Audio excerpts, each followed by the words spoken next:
اعوذ باللہ من الشیطان الرجیم بسم اللہ الرحمن الرحیم۔ گزشتہ سبق میں بیان کیا جا رہا تھا کہ بنی اسرائیل نے تمام تر حجتوں اور دلائل کو دیکھنے کے باوجود اللہ کے احکامات کو ماننے سے انکار کیا۔ اب کوئی چیز باقی نہیں رہ گئی تھی کہ ان کو اللہ کی توحید، اللہ کی حکمت اور حضرت موسیٰ علیہ السلام کی نبوت سمجھ میں نہ آ سکتی۔ سب کچھ ان کو دکھلا دیا گیا، نشانیوں کے ذریعے سے، کرشموں کے ذریعے سے، کرامات کے ذریعے سے، مگر اس کے باوجود ان پر کوئی بھی اثر نہیں ہو رہا ہے۔ اور اخیر میں تو ایسا واقعہ پیش آیا کہ اب تو ان کے دل پگھل جانے چاہیے تھے۔ ان کی آنکھوں کے سامنے اللہ نے ایک مردے کو زندہ کیا، جس مقتول کے بارے میں یہ جاننا چاہتے تھے کہ اس کو کس نے قتل کیا۔ اللہ تعالیٰ کی قدرت سے وہ زندہ ہوا، اس نے قاتل کا نام بتایا، پھر سے اس پر موت طاری ہو گئی۔ اپنی آنکھوں سے انہوں نے یہ واقعہ دیکھا، اس کے باوجود انہوں نے نہیں مانا، اللہ کی توحید کا انکار کرتے رہے، موسیٰ علیہ السلام کے احکامات کی نافرمانی کرتے جا رہے ہیں۔ اس پر قرآن نے ان کو زبردست طریقے سے جھنجھوڑا۔ اس آیت کا پھر سے ہم ترجمہ کرتے ہیں۔ ثم قست قلوبکم، پھر تمہارے دل سخت ہو گئے، من بعد ذالک، اس کے بعد۔ کس کے بعد؟ اتنی باتیں پیش آئی، ایک ایک کر کے واقعات تم کو بتائے گئے اور ایک ایک کر کے تم پر نعمتیں کی گئی، نعمتوں کے انبار کیے گئے، بے شمار نعمتیں تمہیں عطا کی گئیں، ظالموں کے ظلم سے چھڑایا گیا، اور جب جب تم کو پریشانی ہوئی اس پریشانی سے تم کو نکالا گیا، جو ضرورت تم کو پیش آئی وہ ضرورت اور حاجت تمہاری پوری کی گئی، اس کے باوجود تم اللہ کا انکار کر رہے ہو، اللہ کو نہیں مان رہے، اس کی عبادت سے کتراتے ہو اور پیچھے بھاگتے ہو۔ تو اسی کو قرآن نے کہا ثم قست قلوبکم، پھر تمہارے دل سخت ہو گئے، من بعد ذالک، اس کے بعد، فہی کالحجارہ، تو وہ پتھر کی طرح ہیں۔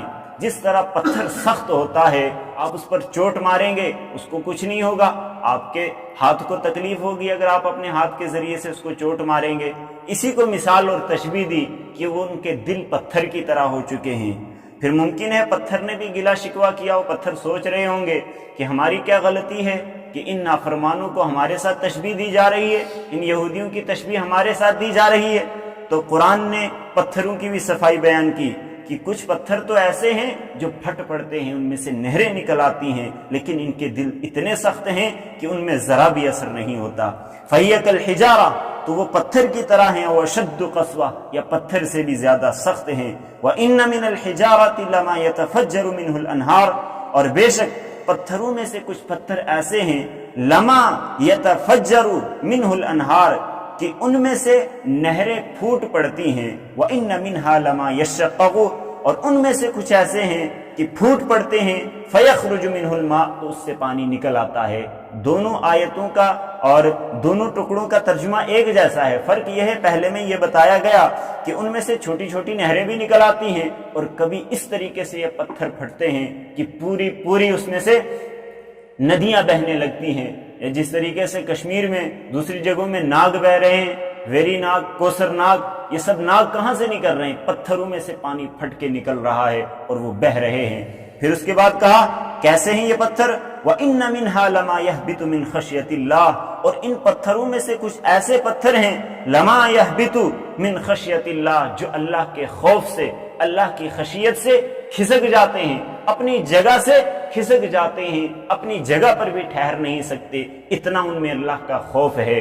پتھروں کی مختلف اقسام بیان کر دی کہ یہ تو الگ الگ قسموں کے ہوتے ہیں، کہ کبھی پتھروں میں سے نہریں بھی نکل رہی ہیں، کبھی پتھر اپنی جگہ سے کھسک رہے ہیں، اور یہ سب اللہ کی خشیت اور اللہ کے خوف کی وجہ سے ہو رہا ہے۔ اس پر بعض اعتراض کر سکتے ہیں، فلاسفہ کی طرح کوئی سوچ رکھنے والا ہو کہ بھئی ان میں تو سوچنے کی، سمجھنے کی، عقل و شعور، ان سب چیزوں کی صلاحیت ہی نہیں ہوتی، پھر کس طریقے سے پتھر خوف کھاتے ہیں اور ڈرتے ہیں اللہ سے؟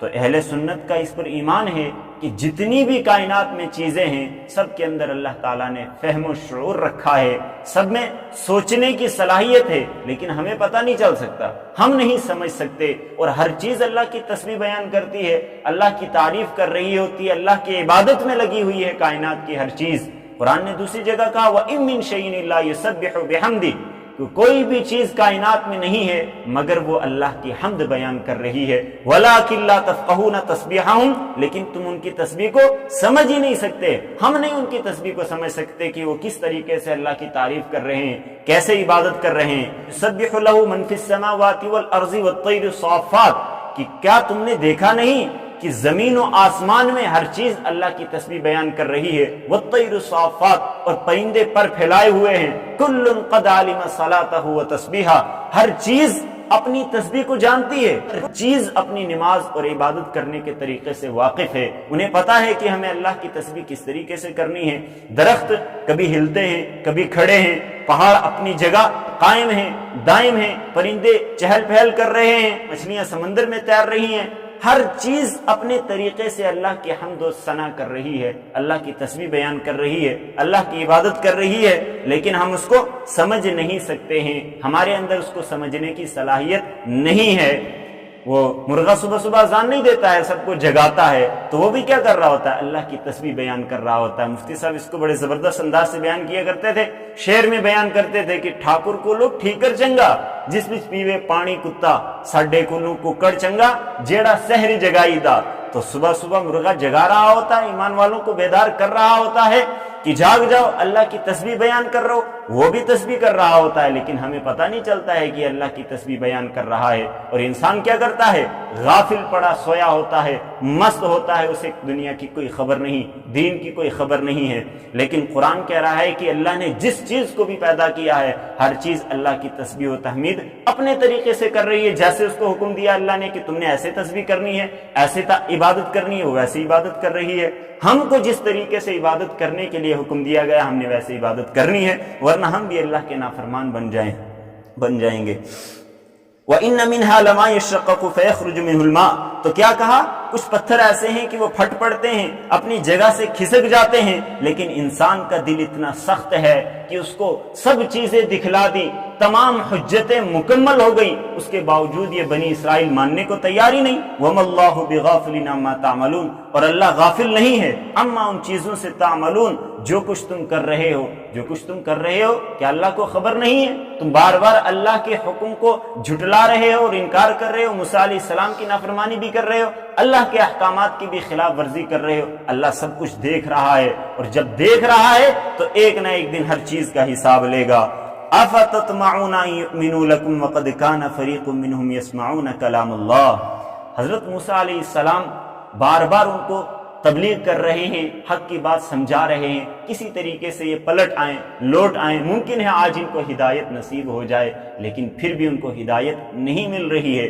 اسی طریقے سے ہر نبی کی یہی خواہش تھی، اور ہر امتی کی، ہر ایمان والے کی یہ خواہش ہوتی ہے کہ جو راہ راست سے بھٹک رہے ہیں، خواب غفلت میں سوئے ہوئے ہیں، جو گمراہی کے راستے پر چل رہے ہیں، کسی طریقے سے ہدایت کے راستے پر پلٹ آئیں۔ تو اللہ کے حبیب صلی اللہ علیہ وسلم کی بھی دلی خواہش تھی، یہ دل کا ایک جذبہ تھا، ایک جنون تھا کہ کسی طریقے سے سب کو دائرہ اسلام میں داخل کیا جائے، سب اللہ کے فرمانبردار بن جائیں۔ اسی کو کہا جا رہا ہے کہ ایمان والوں کو تو خواہش ہے کہ سارے کے سارے مومن بن جائیں، جتنے بھی یہودی ہیں وہ سب کے سب ایمان قبول کر لیں، لیکن ہر خواہش پوری نہیں ہوتی۔ افتطمعون، کیا تم طمع کرتے ہو، کیا تم خواہش رکھتے ہو، ان یؤمنوا لکم، کہ وہ تمہارے لیے ایمان لے آئیں، وقد کان فریق منہم یسمعون کلام اللہ، حالانکہ ان میں سے ایک گروہ ایسا ہے یسمعون کلام اللہ جو اللہ کے کلام کو سنتا ہے، ثم یحرفون، پھر اس میں تبدیلی کرتا ہے، من بعد ما عقلوہ، اس کو سمجھ لینے کے بعد، وہم یعلمون، حالانکہ وہ جانتے ہیں۔ اب اہل یہود کا کیا حال تھا کہ حضرت موسیٰ علیہ السلام نے تورات ان کے لیے لائی تاکہ اس کے ذریعے سے یہ ہدایت پائیں اور صحیح راستے پر چلیں، لیکن اس کو ماننے کے بجائے پہلے تو انکار کرتے رہے، پھر اس کے بعد جب ان کو احکامات سخت لگے تو اس میں تبدیلیاں کرنی شروع کر دی۔ اللہ کے نبی صلی اللہ علیہ وسلم کے دور کے جو یہودی ہیں انہوں نے بھی اپنی تورات میں اور اپنی کتاب میں کیا کی ہوئی تھی؟ تبدیلیاں کی ہوئی تھی۔ اللہ کے حبیب صلی اللہ علیہ وسلم کے جو اوصاف ان کی تورات میں لکھے تھے، اور یہ لکھا ہوا تھا کہ ایک نبی آئیں گے جن پر ایمان لانا ضروری ہوگا، ان سب چیزوں کو انہوں نے بدل دیا تھا۔ اسی طریقے سے ان کے بزرگوں نے بھی اس سے پہلے کیا کیا ہوا تھا؟ کتابوں میں تحریفیں کر دی تھی، تورات کی چیزوں کو بدل دیا تھا۔ اسی کو قرآن کہتا ہے کہ تم تو چاہتے ہو سارے یہودی مسلمان ہو جائیں، ایمان لے جائیں، لیکن ان کا حال یہ ہے کہ انہوں نے اپنی کتابوں میں تبدیلی کر دی ہے، اپنے دلوں کو بھی بدل دیا ہے۔ یہ دین میں داخل ہو جائیں، یہ کوئی آسان کام نہیں ہے۔ وَقَدْ كَانَ فَرِيقٌ مِّنْهُمْ يَسْمَعُونَ كَلَامَ اللَّهِ، اور ان میں سے ایک گروہ ہے جو اللہ کے کلام کو سنتا ہے، وہ سنتے ہیں، سمجھتے ہیں کہ اس میں جو باتیں لکھی ہوئی ہیں یہ اللہ کی جانب سے ہیں۔ ثُمَّ يُحَرِّفُونَ، اس کے باوجود انہوں نے کیا کیا؟ اس میں تبدیلی کی، اس کو بدل ڈالا۔ مِن بَعْدِ مَا عَقَلُوهُ، اس کو سمجھ لینے کے بعد، وَهُمْ يَعْلَمُونَ، حالانکہ وہ جانتے ہیں، انہیں سب کچھ پتا ہے یہ اللہ کی جانب سے ہے، اس کے باوجود وہ کیا کر رہے ہیں؟ اس میں تحریف کر رہے ہیں، اس میں تبدیلی کر رہے ہیں، تاکہ ہم کو اللہ کے نبی پر ایمان نہ لانا پڑے۔ وَإِذَا لَقُوا الَّذِينَ آمَنُوا قَالُوا آمَنَّا، اور جب وہ ملاقات کرتے ہیں الذین، ان لوگوں سے، آمنو جو ایمان لائے، قالوا آمنا، کہتے ہیں ہم ایمان لائے۔ یہودی جب مسلمانوں سے ملتے تھے تنہائی میں یا سب کے سامنے، تو ایمان والے ان سے پوچھتے تھے ہاں بھائی تمہارا کیا حال ہے، تمہاری کتابوں میں اللہ کے نبی صلی اللہ علیہ وسلم کے بارے میں کیا لکھا ہوا ہے؟ تو چاہتے نہ چاہتے ہوئے انہیں بتانا پڑتا تھا کہ ہماری کتابوں میں لکھا ہوا ہے کہ اللہ کے نبی صلی اللہ علیہ وسلم یہ سچے ہیں، نبی آخر الزماں ہیں، ان پر ایمان لانا ہے۔ لیکن اس کے بعد جب وہ جا کر آپس میں تنہائی میں ایک دوسرے سے ملتے، اپنے مذہب کے لوگوں سے، یہودی ایک دوسرے سے ملتے ہیں، وہاں پر پچھتاتے ہیں کہ ہم نے ان کو کیوں بتا دیا۔ قالوا وَإِذَا لَقُوا الَّذِينَ آمَنُوا، اور جب وہ ملاقات کرتے ہیں ان لوگوں سے، آمنو جو ایمان لائے، قالوا کہتے ہیں آمنا، ہم ایمان لائے۔ وَإِذَا خَلَا بَعْضُهُمْ إِلَى بَعْضٍ، اور جب تنہائی میں ملتے ہیں، بعضهم، ان میں سے بعض، إِلَى بَعْضٍ، بعض کے ساتھ تنہائی میں ملتے ہیں، قالوا، وہ کہتے ہیں أَتُحَدِّثُونَهُمْ بِمَا فَتَحَ اللَّهُ عَلَيْكُمْ، کیا تم ان کو وہ باتیں بتاتے ہو، ما فتح اللہ، جو اللہ نے کھول دی ہیں، ظاہر کر دی ہیں، علیکم، تم پر، لیحاجوکم بہ عند ربکم، تاکہ وہ اس کے ذریعے سے حجت قائم کریں تمہارے رب کے پاس۔ اس کو اچھی طریقے سے سمجھیے کہ جب یہ ایمان والوں سے یہودی ملتے تھے تو کہتے تھے کہ ہم تو ایمان والے ہیں، ہم بھی ایمان لا چکے ہیں، چونکہ ہماری تورات میں لکھا ہوا ہے کہ نبی آخر الزماں آئیں گے، یہ سچے نبی ہیں۔ لیکن جب وہ آپس میں جا کر تنہائی میں یہودی ایک دوسرے سے ملتے ہیں تو ایک دوسرے کو تنقید کا نشانہ بناتے ہیں۔ کیا کہتے ہیں کہ تم نے ان کو کیوں بتایا؟ یہ بات نہیں بتانی چاہیے تھی کہ ہماری کتاب میں یہ لکھا ہوا ہے کہ نبی آخر الزماں سچے نبی ہیں۔ کیوں؟ کیونکہ تم نے ان کو بتا دیا۔ اب جب بروز محشر اللہ تعالیٰ ہم سے پوچھے گا کہ تم نے اللہ کے نبی پر ایمان کیوں نہیں لایا، تم تو جانتے تھے، تو ہم وہاں پر کہہ دیتے کہ ہمیں تو پتہ ہی نہیں کب نبی آخر الزماں آئے، آخری نبی کب آئے، ہمیں تو پتہ ہی نہیں چلا، ورنہ ہم ان پر ایمان لاتے۔